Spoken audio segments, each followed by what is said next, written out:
네, 저는 환경적으로 지속 가능한 기술을 이용하여 인간의 삶을 개선시키고자 하는 가솔릭의 김법진 대표입니다. 말씀 주신 내용의 사업화 발표를 첫 번째 글로벌 워밍 지구 온난화, 그다음 데이터 센터, 침지 냉각 사업 계획 순으로 발표하도록 하겠습니다. 전체 순을 간단히 먼저 말씀드리면은 지구 온난화로 인한 기상 이변을 대비하기 위해 신재생 에너지 투자 그리고 에너지 효율 개선은 반드시 필수적입니다. 데이터 사용량 증가에 따라 고발열, 일명 전기 먹는 하마라 불리는 데이터 센터는 앞으로 약 매년 20%씩 증가할 것으로 예상되고 있습니다. 데이터 센터에서 가장 많은 에너지를 사용하는 게 냉각 에너지라고 할 수 있습니다. 이 냉각 에너지를 70% 이상 줄일 수 있는 침지 냉각 소재를 가솔릭은 개발하였으며 이를 통해 ICT 업계, 엔지니어링 업계와의 동반 성장, 그린 뉴딜, 디지털 뉴딜, 탄소 중립을 선도해 나아가고자 합니다. 2023 국제에너지기구인 IEA에 따르면 2037년 전 세계 온도가 1.5도 상승, 2063년도에는 2도씨 상승이 전망되고 있습니다. 그로 인해 폭염, 폭우, 해일 등등 가뭄 등의 기상이변이 보다 자주, 보다 심하게 확산될 것으로 전망되고 있으며 전 세계 국가들은 다음과 같은 시나리오를 통해 2040년도까지 탄소 배출량을 20기가톤 이하로 줄이겠다고 발표한 바 있습니다. 여러분들이 아시는 신재생 에너지가 36%를 차지하고 그것보다 더 중요한 부분이 에너지 효율화입니다. 그동안 지난 10여 년 동안 각국의 보조금, 기술 개발, 가속화, 규모의 경제 등을 통해 신재생 에너지, 특히 태양광 분야와 전기차 수요가 가파르게 증가해왔고 향후 데이터 센터도 이와 같은 길을 따라갈 것으로 보여지고 있습니다. 정보통신기술 발전으로 2030년도 ICT 분야가 사용하는 전기량은 8,000 테라와트 아워 규모로 매년 20% 성장이 전망되고 있으며 그 중에 특히 데이터 센터는 전체 사용 중에 가장 많거든요. 전체의 35% 차지할 것으로 예상되고 이 부분에 어떻게 에너지 효율을 시키느냐가 관건이라 할 수 있습니다. 전 세계적으로 데이터가 생성되고 복사되는 양이 어마어마합니다. 제타바이트라는 빌리언 테라바이트 단위인데 2015년도 이후부터 급속히 한 단계 점프, 그 다음 추가적으로 23%씩 증가할 것으로 예상되고 이에 따라 아마존, 마이크로소프트, 구글, IBM 등은 대규모 30메가와트급의 하이퍼스케일 데이터 센터를 계속 신축을 해나가고 있습니다. 한편 분산형 작은 규모의 분산형 데이터 센터인 엣지 데이터 센터도 2028년도까지 25빌리언 달러 규모로 성장이 전망되고 있습니다. 하지만 데이터 센터의 전력 효율 지수라고 할 수 있는 PUE라고 있습니다. PUE는 전체 데이터 센터가 사용하는 전력량을 IT의 꼭 필수적인 전력량으로 나눈 값으로 1에 가까울수록 아주 우수한 성능을 나타낼 수 있습니다만 아직까지 1.5 수준에 머무르고 있습니다. 이는 냉각 에너지를 제대로 저감하지 못하기 때문입니다. 그래서 전체적으로 냉각 방식을 한번 살펴봤습니다.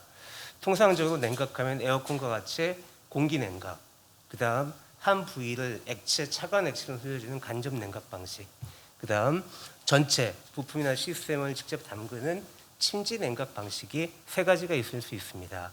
이 중에서 침지 냉각 방식은 하드웨어의 인테그레이션이나 퍼포먼스를 높여주고 특히 에너지 효율화에 가장 우수하며 열 회수가 가장 용이한 장점을 가지고 있습니다.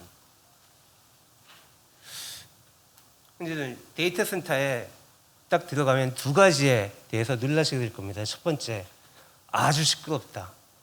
두 번째, 매우 춥다.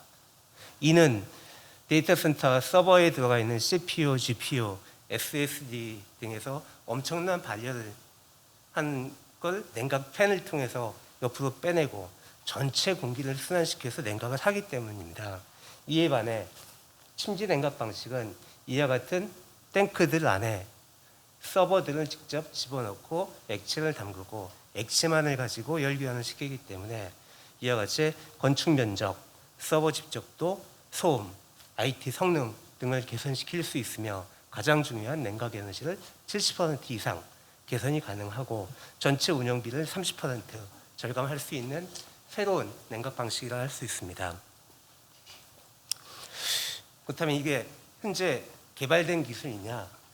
사실 오래전부터 그 침지 냉각, 절연, 액체 냉각은 사용되어 왔고 과거부터 보면은 변압기의 절연유부터 시작이 됩니다. 1950년대부터 사용을 하고 있고 2010년도부터 3M은 슈퍼컴퓨터, 비트코인 채굴 장치, 소규모 데이터 센터에 적용하다가 2018년도에 대규모 30메가와트급의 하이퍼스케일 데이터 센터에 적용을 하였습니다. 실제 2018년도에 그 완공된 미국 아이오와주에 있는 데이터 센터는 전체 설비 투자비는 40%, 그다음 냉각 에너지를 70% 이상 감축을 해오고 있습니다. 이로 인해 침지 냉각 시장은 2020년도 2.1억 달러, 21억 달러에서 27년도 64억 달러는 평균 25% 성장이 전망되고 있으며 가장 중요한 세 가지 플레이어들이 있습니다. 저는 소재를 공급하는 회사이고 저와 같은 소재를 공급하는 회사는 3M, 쉘, 솔베이 등과 같은 글로벌 기업들이 소재를 공급을 하고 그 다음 서버 솔루션은 인텔, 구글, 마이크로소프트 등이 공급을 하며 그 다음 전체 시스템, 탱크 등의 시스템을 만드는 하드웨어 업체들은 서브모, GRC 등등의 혁신적인 기업들이 시장을 선도해 나가고 있습니다. 하지만 국내 기업은 하나도 보이지도 않고 있습니다. 정말 이게 사용되고 있느냐? 2016년도에 조지아에 먼저 설치가 되기 시작했고 중국의 알리바바, 스페인의 아스페르타스, 그 다음 맨 위에 있는 것은 금년도 보도자료를 발췌했습니다. 인도의 엔티티가 설치하는 인도, 호주, 일본 등의 데이터 센터에 최근 진행과의 침지 냉각 방식이 적용되기 시작하고 있습니다. 침지 냉각 소재는 크게 두 가지로 분류가 될 수 있습니다. 3M이 주도하고 있는 불화수소, 플로로카본 계열과 쉘 등이 주도하고 있는 하이드로카본, 탄화수소 계열이 있는데 플로로카본은 여러 가지 장점들이 있지만 아주 고가이고 비중이 1.8로 매우 높고 휘발성이 높으며 환경오염 문제 때문에 최근 반도체 문제도 불거지기도 했고 그래서 앞으로 탄화수소 계열로 전환될 것으로 예상되고 있습니다. 가솔릭은 쉘의 S5X라는 모델 제품을 타겟으로 하여 현재 두 가지 제품을 개발을 하였습니다. 첫 번째는 HPC, 엣지에 적합한 저점도 제품, 그 다음 대형, 안정성이 중요한 난연성 제품인 높은 플래시 포인트를 가지고 있는 제품을 개발하였고 보다 높은 전기 비저항, 산화 안정성, 열 전도성을 갖추기 위해서 추가적인 개발을 하고 있으며 빠르게 증가하는 한국 시장에 진입을 하기 위해 3달 동안의 테스트를 마쳤습니다.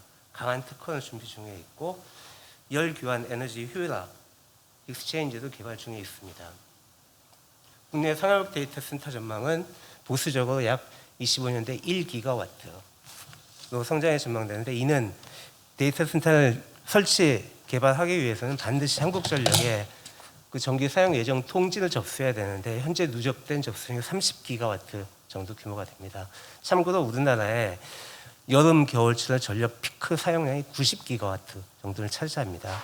전 세계적으로 보면 2018년도에 이미 데이터 센터는 1% 전체 사용을 초과하였고 왜 한국이 지금 이렇게 급속하게 성장하느냐? 한국 자체 시장뿐만이 아니고 싱가포르, 호주 등이 자국 내 데이터 설치를 금지하였기 때문에 글로벌 클라우드 서비스 사업자들이 한국에 급속히 진출을 하고 있고 건설사, 통신사들이 신종 사업으로 육성을 하기 때문입니다.